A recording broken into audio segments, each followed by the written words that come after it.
यथा गाव नासी प्रोतः तन्तयाम् तन्तयां बुद्ध च ददाभि तन्ययां नाभि बद्धा वहन्ति बलिम ईशतु। यथा जिस तरह गांव बैल नासी नाक से प्रोता नथी हुई तन्यायाम डोरी से बाधा बंधी हुई चाभी ददाम भी रस्सियों से वाक तन्याम वैदिक सूत्रों के जाल में नाभि नम्भी नाम पद्धति से बद्ध वहंती पालन करते हैं बलिम आदेशों को ईशतु परमेश्वर द्वारा नियंत्रित होने के लिए। तो बोल रहे हैं कि जिस प्रकार बैल एक लंबी रस्सी से नाक से नथी होकर बंधन में रहता है, उसी तरह मनुष्य जाति विभिन्न वैदिक आदेशों से बंधकर परमेश्वर के आदेशों का पालन करने के लिए बद्ध है। बद्ध मतलब बाउंड है। ठीक है, तो ये बहुत सुंदर एनालॉजी कौन दे रहा है? ये नारद मुनि। किसको बता रहे हैं? युधिष्ठिर महाराज को। ठीक है, तो इज वेरी इंपॉर्टेंट कि वो एक एनालॉजी के थ्रू ये समझाने का प्रयास ये कर रहे हैं कि जिस प्रकार एक बैल की नाक को बांधा जाता है, मतलब उसकी नाक में से रस्सी डाली जाती है ना, तो और उसको बंधन में रखा जाता है, उसी प्रकार मनुष्य की जो जाति है वो किससे बंधी हुई है? वैदिक आदेशों से बंध कर परमेश्वर के आदेशों का पालन करने के लिए बंध है, बाउंड है। जैसे कि हमने कल ही बोला था कि हम लोग जो है स्वतंत्र नहीं है, फ्रीडम नहीं है हमारे पास कि हम अपनी मर्जी से कुछ भी कर सकें, दिन रात कर लेंगे, रात दिन कर लेंगे, या फिर सर्दी में मैंगो उगा लो, फिर या फिर मैंगो में है ना कि गर्मी में कुछ और आप सर्दी वाली चीज नहीं। जो चीज जैसे डिजाइन प्रोग्रामिंग कर दी गई है, हमें उस प्रोग्रामिंग के अंदर अंदर रह के सरवाइव करना पड़ता है ना। ऐसा तो नहीं कि आप सर्दी लग रही है मुझे तो बहुत ज्यादा, मुझे गर्मी चाहिए तो गर्मी आनी चाहिए, तो ऐसा नहीं होता है। वो जैसे फंक्शनिंग हो गई है, आपको उसके अंदर, मतलब जेल में क्या होता है? जेल में आपको जो टेम्परेचर वहां पे मेंटेन आपके लिए बनाया गया, आपको उस टेम्परेचर के अंदर ही रहना पड़ता है ना, आप उससे बाहर जाके कुछ कर ही नहीं सकते। तो जेल में तो जेल वाले ही कानून लागू होते हैं ना। इसी तरह से ये भौतिक संसार एक जेल है। तो चलते हैं तात्पर्य प्रभुपाद जी क्या बोल रहे हैं। जगत गुरु श्रीला प्रभुपाद जी की जय। प्रत्येक जीव, चाहे वे मनुष्य हो या पशु या पक्षी, यही सोचता है कि वे स्वतंत्र है, किंतु वास्तव में भगवान के कठोर नियमों में से कोई भी स्वतंत्र नहीं है। देखो, हमने पहले बोला था ना कि कठोर नियमों के अंतर्गत हम मतलब उन नियमों से स्वतंत्र नहीं है। भगवान के नियम कठोर हैं क्योंकि वे किसी भी परिस्थिति में उनका उल्लंघन नहीं किया जा सकता। धूर्त लोग मनुष्य नियमित नियमों से बच सकते हैं, किंतु परम विधि नियंता की संहिता में नियमों के उल्लंघन की तनिक भी संभावना नहीं होती।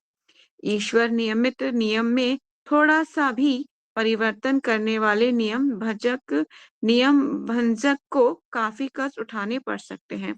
कहने का तात्पर्य यह है कि जो रूल्स एंड रेगुलेशन बता दी गई है, अगर उस रूल्स रेगुलेशंस के को सोचो कि मैं ऐसे मोल्ड कर लूंगी, ऐसे कर लूंगी कि और मैं ऐसे करके उसको भक्ति में जीवन चला लूंगी, तो वो नहीं हो पाएगा। फॉर एग्जाम्पल कि अगर भक्ति जीवन में बोला जाता है कि 2 बार स्नान करना है, ठीक है, आपको चाहे सर्दी हो गर्मी हो कुछ भी क्यों ना हो, आपको 2 बार स्नान करना है। और जो ब्राह्मण इनिशिएटेड होते हैं उनको 3 बार स्नान बोला जाता है। गायत्री करने से पहले शुद्धिकरण अनिवार्य है, कंपलसरी है शुद्धिकरण। ठीक है, तो आप ऐसे नहीं बोल सकते माता जी सैंड लगा के भी तो काम करा जा सकता है, या फिर मैं मुंह धो लूं सिर्फ काम हो सकता है क्या? नहीं, आप अपने अपनी रूल्स एंड रेगुलेशन नहीं बना सकते। जो रूल्स एंड रेगुलेशन बने हुए हैं, आपको उनके अंडर रह के फॉलो करके आप भक्ति में अचीवमेंट कर सकते हो, अदरवाइज कोई होप ही नहीं है ना। तो वही बोल रहे हैं कि अगर आप अपने नियम भंजक का मतलब होता है तोड़ना, तोड़ोगे तो काफी कष्ट उठाने पड़ सकते हैं। परमेश्वर के ऐसे नियम विभिन्न अवस्थाओं में धर्म संहिता कहलाते हैं। क्या कहलाते हैं ये? धर्म संहिता। किंतु धर्म का सिद्धांत सर्वत्र एक सा होता है। ये है परमेश्वर के आदेशों का पालन करना। भगवान के आदेशों हमें कहाँ मिलेंगे? शास्त्रों में, भगवत गीता वगैरह, भागवतम, यहाँ पे हमें क्या मिलेंगे? भगवान के आदेश। अगर आप जानना चाहते हो कि हम भगवान क्या चाहते हैं हमसे, तो क्या कीजिए? भगवत गीता को बार बार बार बार बार बार पढ़िए, असंख्य बार। ठीक है। ऐसी है भौतिक जगत की दशा। सभी जीवों ने इस भौतिक संसार में अपनी रुचि से बद्ध जीवन का खतरा मोल ले रखा है। इसे रखा है अपनी रुचि से। हम अपनी ही रुचि से यहाँ पर आए हुए हैं, है ना? ऐसा नहीं है कि भगवान ने बोला कि इसे मतलब फेंक दिया हो हमें कि जाओ जाओ। नहीं, हमारी खुद की डिजायर थी स्वतंत्र रहने की भगवान से। तो इस भौतिक संसार में अपनी रुचि से बद्ध जीवन का खतरा हमने मोल ले रखा है। इस तरह से वे प्रकृति के नियमों द्वारा जकड़े हुए हैं। इस बंधन से छूटने की एकमात्र विधि यही है कि परमेश्वर की आज्ञा का पालन किया जाए। लेकिन माया के चंगुल से मुक्त होने के बजाय मूर्ख लोग विभिन्न पद और नामों से और अधिक बंध जाते हैं। पद मतलब अनेक अनेक पद प्राप्त हो जाते हैं। अरे मैं आपको लीडर बना देती हूँ, आप लीडर हो गए हो, है ना? इस तरह के पद, या भौतिक संसार में आपका प्रमोशन हो रहा है, आप वो बन गए। तो इस तरह से अनेकों पद हमें भौतिक संसार में प्राप्त होते हैं, जिनसे हमारे पैरों में उतनी ही बेड़ियां पड़ती जाती हैं। इसीलिए कल जो आपने पूछा था कि सन्यास लेने पे क्या माता पिता है फिर सन्यास लेना ठीक है, तो ठीक है, गलत नहीं है। ठीक है, क्योंकि हर जीवात्मा का अपना स्वतंत्र उसकी जर्नी होती है, और उस जर्नी में कुछ लोग मिल रहे हैं, ठीक है, लेकिन वो ऐसा नहीं है कि जैसे कि किसी के सिर्फ एकमात्र एक ही लड़का है और वो संन्यास लेना चाहते हैं, तो उनको पहले ये अश्योर करना कि मेरे जाने के बाद मेरे माता की देखभाल कौन करेगा। उसको इसको एश्योरेंस किसी से लेना, या फिर किसी कोई संस्था के थ्रू ले रहा है या कौन के थ्रू ले रहा है, तो ऐसा चाहिए कि मेरे माता पिता की देखभाल के लिए आप किसी को एक अपॉइंट कर दीजिए, इस तरह से। तो ये होता है। इसका मतलब ये भी नहीं कि रूल्स रेगुलेशंस मतलब कि अपने माता पिता को जो नियमित कर्तव्य है उनको छोड़ के चले जाना, वो भी नहीं है। ठीक है, लेकिन ऐसा एक किसी इंश्योरेंस लेते हैं कि हाँ ठीक है, या फिर कुछ टाइम बाद, या फिर माता पिता ने शरीर त्याग कर दिया तब ले रहे हैं, वो उस कॉन्टेक्स्ट में फिट होता है। ठीक है, तो वही बोले कि माया के चंगुल से मुक्त होने के बजाय मूर्ख लोग विभिन्न पदों से अधिक बंध जाते हैं, और ब्राह्मण, क्षेत्रीय, वैश्य, शूद्र, हिंदू, मुसलमान, भारतीय, यूरोपीय, अमेरिकी, चीनी इत्यादि कहलाते हैं। अलग अलग नाम मिल जाते हैं, अलग अलग, कि मैं ब्राह्मण हूँ जी, मैं ये हूँ, मैं वो हूँ। और इस तरह वे अपने अपने शास्त्रों या विधानों के भाव में परमेश्वर के पालन करते हैं। राज्य के संवैधानिक नियम धर्म संहिता में के अपूर्ण प्रतिरूप है। धर्मनिरपेक्ष राज्य या ईश्वर विहीन राज्य नागरिकों को ईश्वरीय नियम तोड़ने की छूट देते हैं, किंतु राज्य के नियमों का उल्लंघन करने से रोकते हैं। फल ये होता है कि मनुष्य नियमित अपूर्ण नियमों का पालन करने की अपेक्षा ईश्वर के नियमों को तोड़ने के कारण जन सामान्य को अधिक कष्ट उठाने पड़ते हैं। वो भगवान के द्वारा बनाए गए नियमों को जब तोड़ा जाएगा तो क्या होगा? अधिक कष्ट उठाए जाएंगे। प्रत्येक व्यक्ति भौतिक जगत के विधान की परिस्थिति के अंतर्गत अपूर्ण है, और इसकी तनिक भी संभावना नहीं है कि भौतिकता में सर्वाधिक उन्नति भी पूर्ण विधान का पालन कर सके। दूसरी ओर ईश्वर के नियम हैं जिनमें ऐसी अपूर्णता नहीं। यदि नेताओं को भगवान के नियमों की शिक्षा दी जाए तो उद्देश्यहीन व्यक्तियों की काम चलाओ विधान सभा बनाने की कोई आवश्यकता ही ना हो। मानव निर्मित काम चलाओ नियमों में परिवर्तन की आवश्यकता तो रहती है, लेकिन ईश्वर नियमित नियमों में नहीं। ठीक है, क्योंकि वे परम पूर्ण भगवान द्वारा बनाए गए हैं। ये तो प्रभुपाद बोल रहे हैं कि जो ईश्वर के द्वारा जो नियम होते हैं वो नियम पूर्ण होते हैं, उनमें कोई भी बदलने की आवश्यकता नहीं होती। अब देखिए ना, हमारे शास्त्र कितने पुराने हैं, और नियम जो कानून है उसको एज इट इज बताया गया, कोई ऐसा तोड़ा मोड़ा नहीं गया है ना? उसको बोला गया कि अगर मतलब कि डीटी वर्शिप के बारे में बताया, लो देख लो, आप भागवत विधि देख लो, और जो मतलब पंचरात्रि विधि देख लो, उनमें कोई भी वो नहीं है कि ऐसा नहीं कर लो, ऐसा नहीं, ऐसा करो। जो बताया गया उसको एज़ इट इज़ फॉलो करना चाहिए। तो बोल रहे हैं कि प्रभुपाद बता रहे हैं कि लेकिन ईश्वर नियमित नियमों में क्योंकि वे परम पूर्ण भगवान द्वारा बनाए गए हैं, इसीलिए ईश्वरीय नियम वो बदले नहीं जा सकते। धर्म संहिताएं या शास्त्रीय आदेश जीवन की विभिन्न दशाओं को देखते हुए ईश्वर की मुक्त प्रतिनिधियों द्वारा बनाए गए हैं, और सारे जीव भगवान के आदेशों का पालन करके संसार बंधन से मुक्त हो जाते हैं। मुक्त कब हो सकते हैं हम?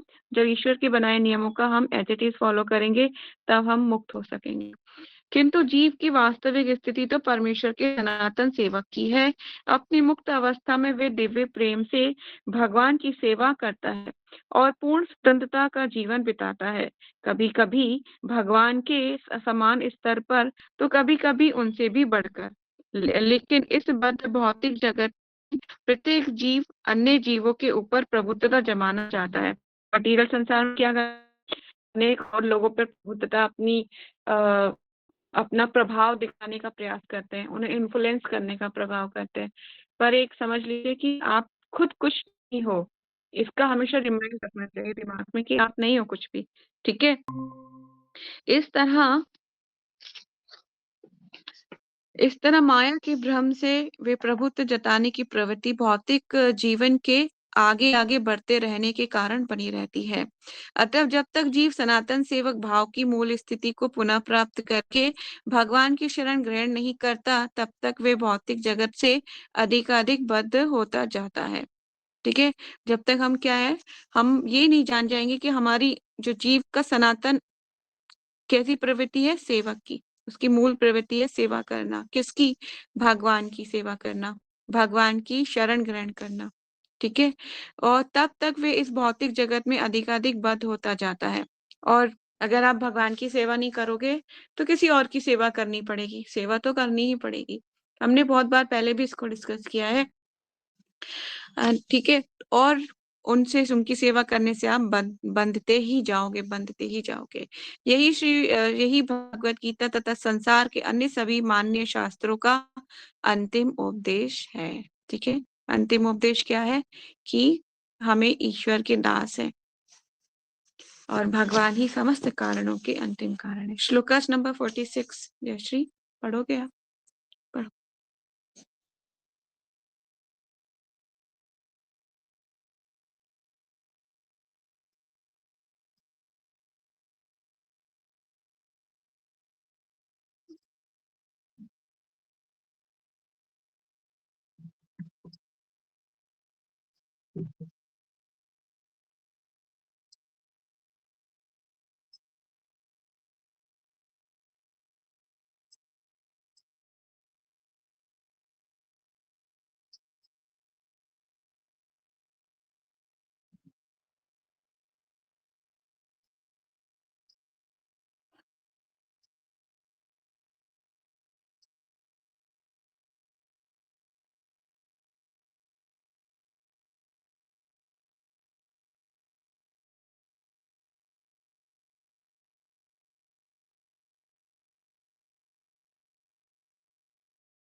हरे Krishna, thank you so much. तो यहाँ पर जो है नारद मुनि आगे कंटिन्यू कर रहे हैं कि एक एनालॉजी दे रहे हैं बहुत सुंदर। दूसरी एनालॉजी है ये कि जिस प्रकार एक खिलाड़ी अपनी इच्छा अनुसार खिलौनों को सजाता है तथा बिगाड़ता है, उसी तरह भगवान की परम इच्छा मनुष्य को पास पास लाती है और उन्हें विलक भी करती है। देखिए, काल के संयोग से और भगवान की इच्छा, क्योंकि काल भी भगवान की शक्ति है ना।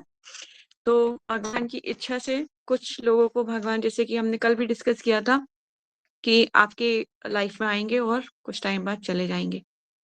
मतलब टेम्परेरी है, परमानेंट कोई भी नहीं रहने वाला। ठीक है, आज कोई जो आपका बेस्ट फ्रेंड था, कल वो नहीं रहेगा, कल वो आगे प्रोसीड कर जाएगा अलग दुनिया में। ठीक है, तो ये या फिर अलग किसी सिटी में चला गया, तो ऐसा हो सकता है। आप देखो, बचपन से आज तक कितने सारे फ्रेंड ऐसे रहे जो हमें कभी कभी साथ में रहे और कभी बिछुड़ गए, है ना। ऐसा होता है, नहीं होता।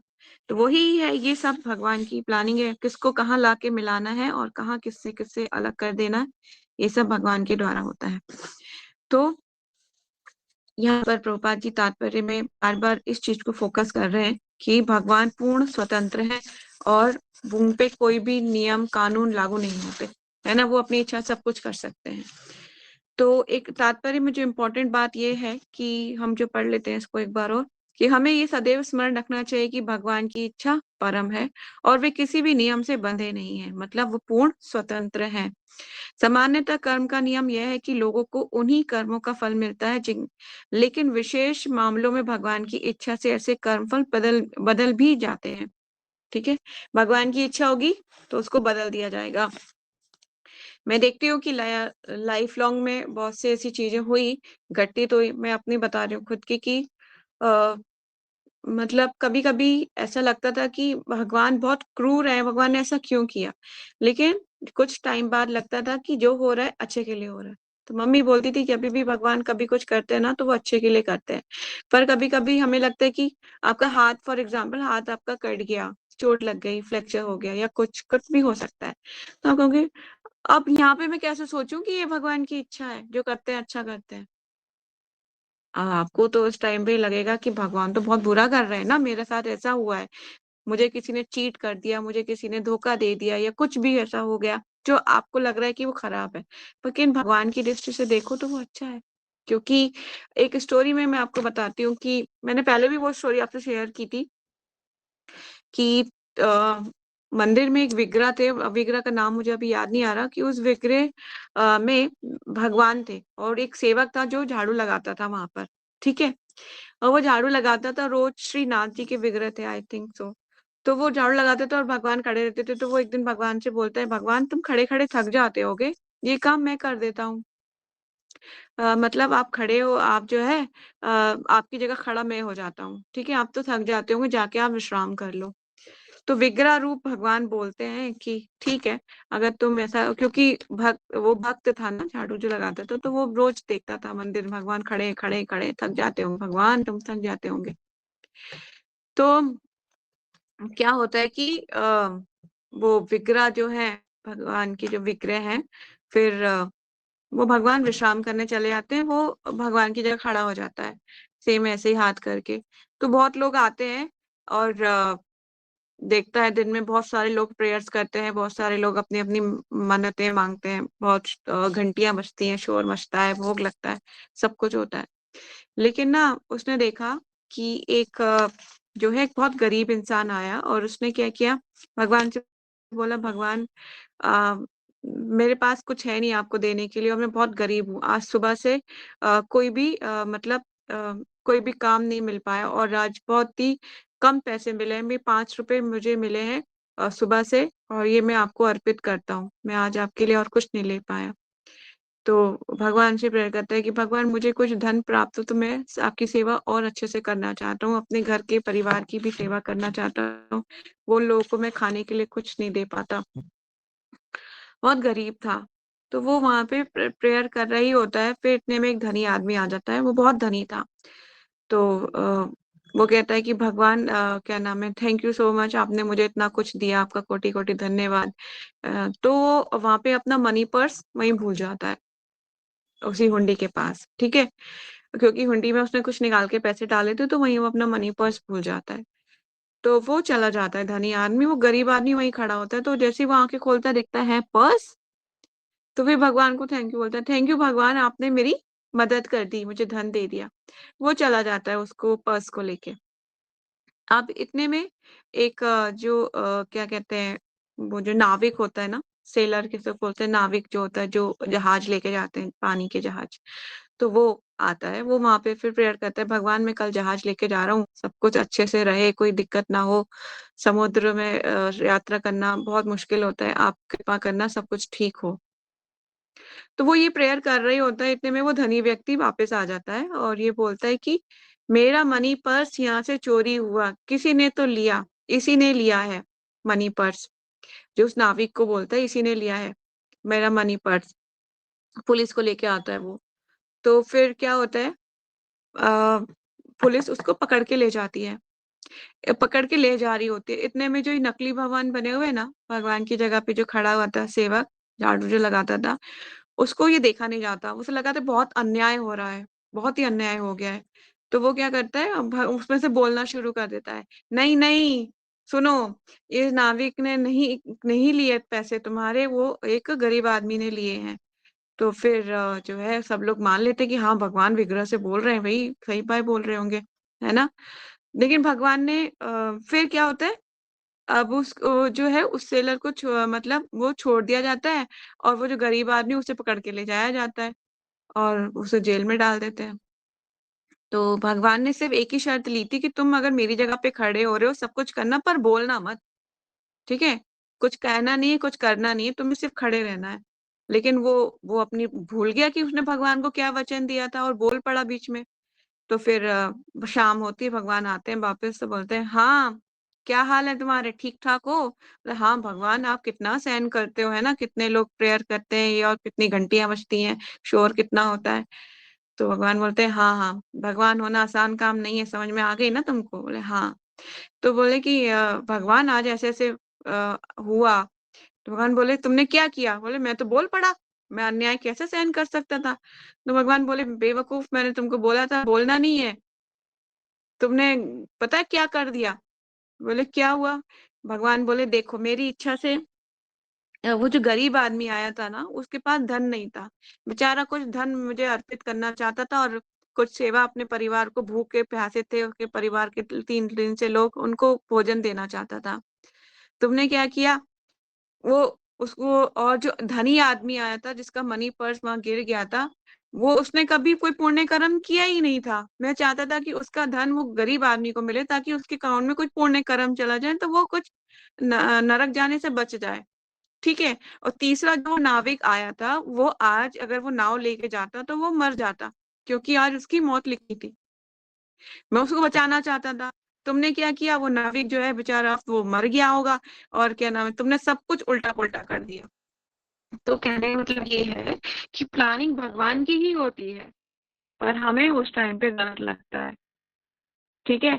भगवान के द्वारा सब चीजें नियोजित है ना? तो हमें कभी कभी गलत, हमारे को लग सकता है गलत हो रहा है, जैसे कि उस मनी पर्स उसका चोरी हो गया, तो अब वो उसको लग रहा है, देखा जाए तो गलत लग रहा है, पर लेकिन भगवान हमारे अकाउंट, उसके अकाउंट में कुछ पुण्य कर्म डालना चाहते थे, कि कुछ पुण्य कर्म हो जाए ताकि ये मरे तो मतलब अगला जो मनुष्य की मिल जाए, और फिर भगवान की भक्ति कर पाए। लेकिन हमें कभी कभी भगवान की करनी पे जो है मतलब ऐसा लगता है कि भगवान बहुत क्रूर है। क्रूर नहीं है भगवान, भगवान सबके सुहृद, मतलब शुभ चिंतक है, ठीक है? तो यहाँ पे यही बोल रहे हैं कि हमें ये सदैव स्मरण रखना चाहिए कि भगवान की इच्छा ही परम इच्छा है, और वे किसी भी नियम से बंधे नहीं है। सामान्यतः कर्म का नियम यह है कि लोगों को उन्हीं के कर्मों का फल मिलता है, लेकिन विशेष मामलों में भगवान की इच्छा से ऐसे कर्म फल बदल बदल भी जाते हैं। लेकिन ये बदलाव भगवान की इच्छा से ही आ सकता है। अन्य किसी से नहीं। आप इसको हाईलाइट कर सकते हो, ठीक है। अतः इस श्लोक में दिया गया खिलाड़ी का उदाहरण उपयुक्त है, क्योंकि भगवान जो कुछ चाहते हैं उसे करने के लिए परम स्वतंत्र है, और चूंकि वे सभी प्रकार से पूर्ण हैं, अतएव उनके कर्मों या फलों में कोई त्रुटि नहीं रहती। जब किसी शुद्ध भक्त का मामला आता है, तब कर्म फलों में ये परिवर्तन विशेष रूप से परमेश्वर द्वारा किए जाते हैं। भगवत गीता 9.30-31 में आश्वासन दिया गया है कि भगवान अपने उस शुद्ध भक्त को सारे सारे पाप फलों से बचाते हैं जिसने उनकी शरण ग्रहण कर ली है। इसमें कोई संदेह नहीं है। विश्व के इतिहास में ऐसे सैकड़ों उदाहरण मिलते हैं जब भगवान कर्म फल बदले बदले गए हैं, भगवान द्वारा कर्मफल बदले गए हैं। यदि भगवान किसी के विगत कर्मों के फलों को परिवर्तित कर सकते हैं, तो ये निश्चित है कि वे अपने ही कर्मों से या कर्मों के फलों से बंधे नहीं रहते। ठीक है, मतलब कहने का मतलब है कि अ, जो इंसान स्वतंत्र है वो ही किसी को मुक्त कर सकता है। एक बंधा हुआ आदमी दूसरे बंधे हुए आदमी को मुक्त कैसे करेगा? है ना? फॉर एग्जाम्पल कि मैं खुद बंधी हुई हूँ और आप भी बंधे हुए हो, तो क्या मैं आपको मुक्त कर सकती हूँ? नहीं। एक को तो स्वतंत्र होना ही पड़ेगा ना, मतलब एक के तो हाथ खुले होने चाहिए। इसलिए भगवान पूर्णतः स्वतंत्र हैं, वो कभी बंधे नहीं हैं। किसी भी प्रकृति के 3 नियम हो या किसी भी काल परिस्थिति, किसी से भी भगवान बंधे हुए नहीं हैं, पूर्णतः स्वतंत्र हैं। तो यहाँ यही बोल रहे हैं प्रभुपाद जी कि भगवान किसी के विगत कर्मों के फलों को परिवर्तित कर सकते हैं, तो यह निश्चित है कि वे अपने ही कर्मों से या कर्मों के फलों से बंधे नहीं रहते। वे पूर्ण हैं और सारे नियमों से परे होते हैं। ठीक है, वेरी गुड। इसका तात्पर्य बहुत सुंदर है। तो एक श्लोका देखते हैं कितना बड़ा तात्पर्य है, नहीं तो फिर इसको वाइंड अप करेंगे। थोड़ा सा है, इसको पढ़ लेते हैं।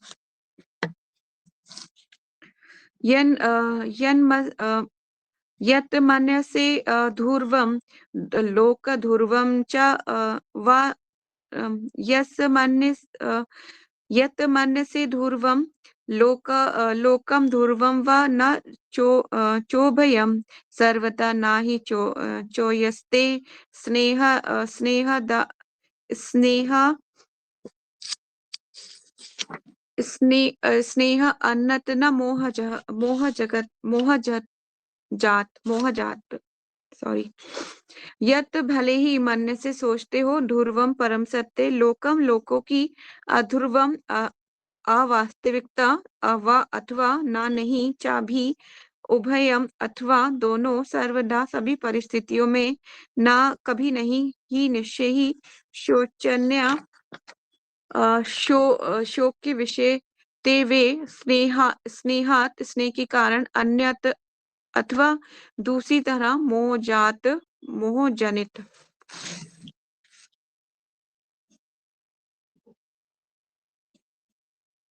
हे राजन, सभी परिस्थितियों में चाहे आप आत्मा को नित्य मानो अथवा भौतिक, देह को नश्वर अथवा प्रत्येक वस्तु को निराकार, परम सत्य में स्थित मानो या प्रत्येक वस्तु को पदार्थ तथा आत्मा का अकथनीय सहयोग मानो, वियोग की भावना केवल मोहजनित स्नेह के कारण है, इसके अतिरिक्त कुछ भी नहीं है।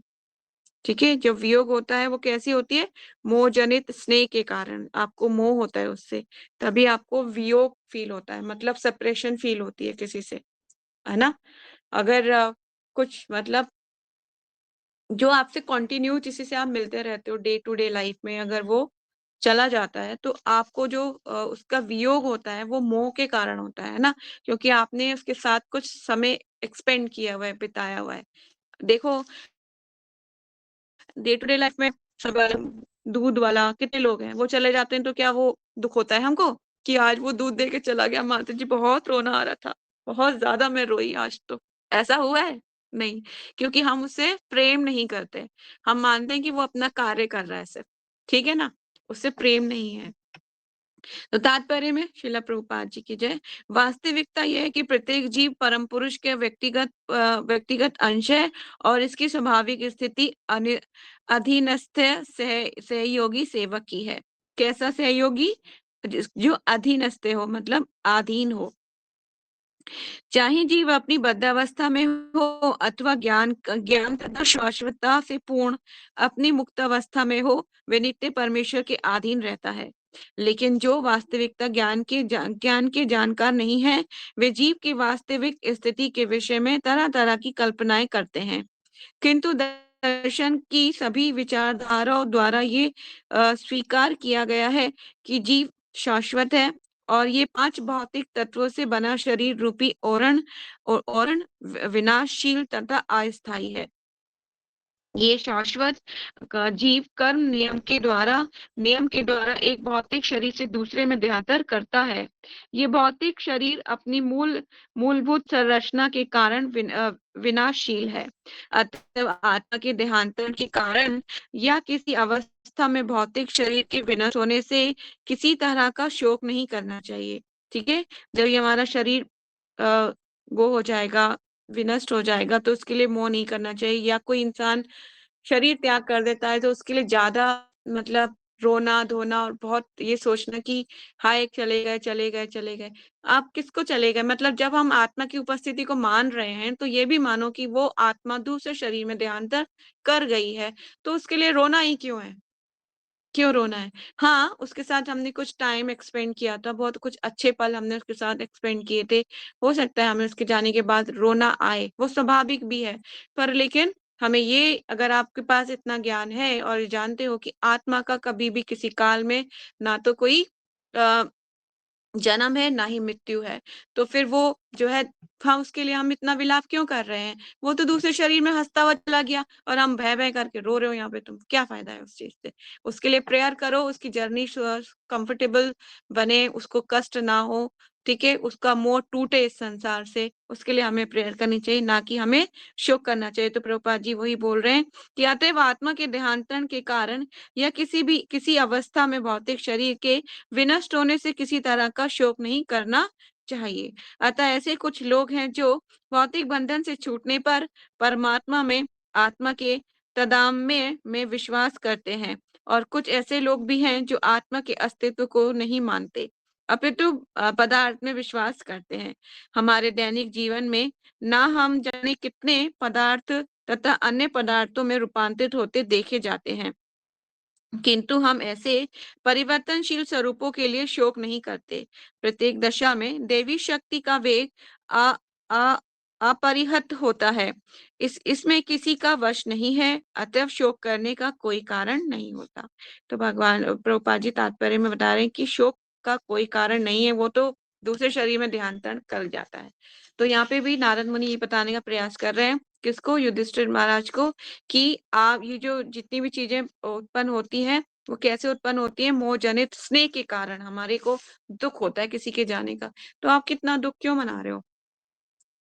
भाई, काल के सहयोग से आप किसी के साथ मिले, कुछ समय व्यतीत किया और काल के सहयोग से ही भगवान की इच्छा से वो आपसे अभिलग हो गया, तो इतना दुख करने का कोई कारण नहीं है। इसलिए ज्ञानी बनना चाहिए, मूर्ख नहीं बनना चाहिए। ठीक है, कोई क्वेश्चन है तो आप पूछ सकते हो, अभी हमारे पास 4 मिनट है।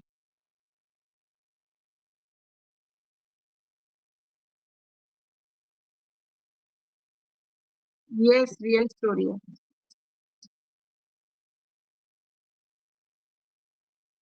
ठीक है, तो फिर यही वाइंड अप करते हैं। ग्रंथराज श्रीमद् भागवतम की जय। जगत गुरु श्रील प्रभुपाद श्रील गुरुदेव की जय। वंशा कल्पतरुभ्यश्च कृपा सिंधु वजा पतितानां पावनेभ्यो वैष्णवेभ्यो नमो नमः। अनंत कोटि वैष्णव भक्तवृंद की जय।